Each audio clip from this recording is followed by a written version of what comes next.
ট্রাম্পের ধৈর্য ফুরিয়ে আসছে মন্তব্যে তেলের বাজারে অস্থিরতা। কিম জং উনের সঙ্গে সম্পর্ক কেমন জানালেন ট্রাম্প। লেবাননে অবৈধ বসতি স্থাপনের পরিকল্পনা ঘোষণা ইসরায়েলি মন্ত্রীর। কোন জাহাজ হরমুজ দিয়ে চলাচল করতে পারবে জানালেন ইরানের পররাষ্ট্রমন্ত্রী। প্রিয় দর্শক, এবার জানিয়ে দিব বিস্তারিত। তবে তার আগে আপনি যদি এই চ্যানেলের নতুন দর্শক হয়ে থাকেন তাহলে চ্যানেলটি সাবস্ক্রাইব করে দিবেন পরবর্তী সকল আপডেট নিউজ সবার আগে পেতে। এবং আপনি যদি নিরীহ ইরানিদের ভালোবাসেন তাহলে আই লাভ ইরান লিখে বিশ্ববাসীকে জানিয়ে দিবেন। এবার বিস্তারিত।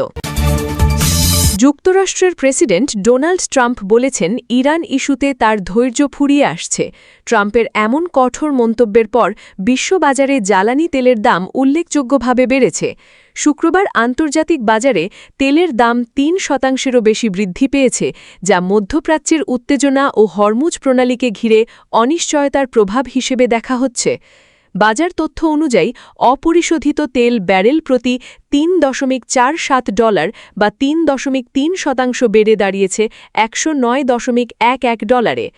একই সময়ে যুক্তরাষ্ট্রের ওয়েস্ট টেক্সাস ইন্টারমিডিয়েট ফিউচার $৩.৭২ বা ৩.৭% বেড়ে দাঁড়িয়েছে $১০৪.৮৯। সাপ্তাহিক হিসেবে অপরিশোধিত তেলের দাম ৭.৮% এবং WTI ৯.৯% পর্যন্ত বৃদ্ধি পেয়েছে। বিশ্লেষকদের মতে ইরান যুক্তরাষ্ট্র সংঘাত এবং দুর্বল যুদ্ধবিরতির কারণে বাজারে অনিশ্চয়তা তৈরি হয়েছে, যার সরাসরি প্রভাব পড়ছে তেলের দামে। হোয়াইট হাউসে চীনের প্রেসিডেন্ট শি জিনপিংয়ের সঙ্গে আলোচনার পর ট্রাম্প বলেন ইরানকে পারমাণবিক অস্ত্র অর্জন থেকে বিরত থাকতে হবে এবং হরমুজ প্রণালী পুনরায় খুলে দিতে হবে। একই সঙ্গে তিনি জানান ইরান ইস্যুতে তার ধৈর্য ফুরিয়ে আসছে। বিশ্লেষকদের মতে এ ধরনের মন্তব্য বাজারে নতুন করে উদ্বেগ তৈরি করেছে। ভান্ডা ইনসাইটসের প্রতিষ্ঠাতা ভান্ডানা হরি বলেন বাজার এখন হরমুজ প্রণালী বন্ধ হয়ে যাওয়ার ঝুঁকি ও সম্ভাব্য সামরিক উত্তেজনার দিকে নজর রাখছে। উত্তর কোরিয়ার শীর্ষ নেতা কিম জং উনের সঙ্গে নিজের গভীর সখ্যতা ও নিয়মিত যোগাযোগের কথা আবারও প্রকাশ্যে এনেছেন মার্কিন প্রেসিডেন্ট ডোনাল্ড ট্রাম্প। কিমের সঙ্গে তার সম্পর্ককে অত্যন্ত চমৎকার হিসেবে বর্ণনা করে তিনি জানিয়েছেন দুই নেতার মধ্যে পর্দার আড়ালে আলাপ আলোচনা চলছে। চীন সফর শেষে এয়ারফোর্স ওয়ানে ফেরার পথে সাংবাদিকদের সঙ্গে আলাপকালে ট্রাম্প এই তথ্য নিশ্চিত করেন। কিম জং উনের সঙ্গে সরাসরি কোনো যোগাযোগ হয়েছে কিনা এমন প্রশ্নের জবাবে ট্রাম্প ইতিবাচক উত্তর দেন। তবে ঠিক কতবার বা কী বিষয়ে তাদের মধ্যে কথা হয়েছে সে ব্যাপারে বিস্তারিত জানাতে অস্বীকার করে তিনি বলেন এই মুহূর্তেই সব তথ্য প্রকাশ করা প্রয়োজন মনে করছেন না তিনি। ট্রাম্প আরও উল্লেখ করেন কিম জং উন যুক্তরাষ্ট্রের প্রতি যথেষ্ট সম্মান প্রদর্শন করছেন। কিমের এই সম্মানজনক আচরণকে ইতিবাচক হিসেবে দেখছেন ট্রাম্প এবং তিনি চান ভবিষ্যতে এই ধারা অব্যাহত থাকুক। তিনি আরও জানান বেইজিং সফরকালে চীনা প্রেসিডেন্ট শি জিনপিংয়ের সঙ্গেও উত্তর কোরিয়া ইস্যু নিয়ে তার বিশদ আলোচনা হয়েছে। ইসরায়েলের জাতীয় নিরাপত্তা মন্ত্রী ইতামার বেন গভির লেবাননে অবৈধ বসতি স্থাপনের পরিকল্পনা এবং গাজা উপত্যকা ও অধিকৃত পশ্চিম তীর থেকে ফিলিস্তিনিদের সরিয়ে দেওয়ার পরিকল্পনা ঘোষণা করেছেন বৃহস্পতিবার 14 মে জেরুজালেমে পূর্ব জেরুজালেম দখলের বার্ষিকী উপলক্ষে আয়োজিত একটি অনুষ্ঠানে বক্তব্য দিতে গিয়ে এসব মন্তব্য করেন বেন গভির। খবর এক্সপ্রেস ট্রিবিউন।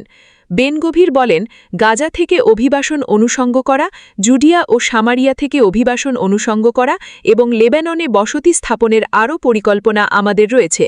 যারা আমাদের হত্যা করতে উঠে পড়ে লাগবে তাদের সবাইকে নির্মূল করতে আমরা ভয় পাব না। 2025 সালের অক্টোবর থেকে কার্যকর গাজা যুদ্ধবিরতি চুক্তি থাকা সত্ত্বেও ইসরায়েল সেখানে প্রতিদিন হামলা চালিয়ে যাচ্ছে। এসব হামলায় এখনও পর্যন্ত 857 জন নিহত এবং আরও 2486 জন আহত হয়েছেন। এছাড়া লেবাননের সঙ্গে চলমান যুদ্ধবিরতিও নিয়মিত লঙ্ঘন করছে ইসরায়েল। 2 মার্চ থেকে এখনও পর্যন্ত এসব হামলায় 2896 জন নিহত এবং 8824 জন আহত হয়েছেন। যুক্তরাষ্ট্রের প্রতি কোনো আস্থা নেই বলে মন্তব্য করেছেন ইরানের পররাষ্ট্রমন্ত্রী আব্বাস আরাকচি। তিনি বলেছেন ওয়াশিংটন যদি আন্তরিক হয় তবেই কেবল তেহরান আলোচনায় আগ্রহী। খবর আল আরবিয়ার। শুক্রবার যুদ্ধবন্ধে চলমান আলোচনা স্থগিত থাকার মধ্যেই এই মন্তব্য করেন তিনি। নয়াদিল্লিতে ব্রিক্স পররাষ্ট্রমন্ত্রীদের বৈঠকে অংশ নিতে গিয়ে সাংবাদিকদের সঙ্গে আলাপকালে আরাকচি বলেন, তেহরানের সঙ্গে যুদ্ধে জড়িত নয় এমন সব জাহাজ হরমুজ প্রণালী দিয়ে চলাচল করতে পারবে, তবে যেসব জাহাজ ওই পথ ব্যবহার করতে চায় তাদের ইরানের নৌবাহিনীর সঙ্গে সমন্বয় করতে হবে। তিনি জানান, গুরুত্বপূর্ণ এই নৌপথ ঘিরে পরিস্থিতি বর্তমানে খুবই জটিল। এ বছরের ফেব্রুয়ারিতে যুক্তরাষ্ট্র ও ইসরায়েলের সঙ্গে যুদ্ধ শুরুর পর বিশ্ব জ্বালানি সরবরাহের অন্যতম গুরুত্বপূর্ণ পথ হরমুজ প্রণালীতে অধিকাংশ জাহাজ চলাচল কার্যত বন্ধ করে দেয় ইরান। এর আগে বৈশ্বিক তেল ও গ্যাস সরবরাহের প্রায় 1/5 এই পথ দিয়ে পরিবাহিত হতো। গত মাসে ওয়াশিংটন ও ইরান যুদ্ধবিরতিতে সম্মত হলেও স্থায়ী শান্তি চুক্তি নিয়ে এখনও সমঝোতায় পৌঁছাতে পারেনি দুই পক্ষ। পাকিস্তানের মধ্যস্থতায় চলা আলোচনা গত সপ্তাহে স্থগিত হয়ে যায়, কারণ উভয় পক্ষই একে অপরের সর্বশেষ প্রস্তাব প্রত্যাখ্যান করে।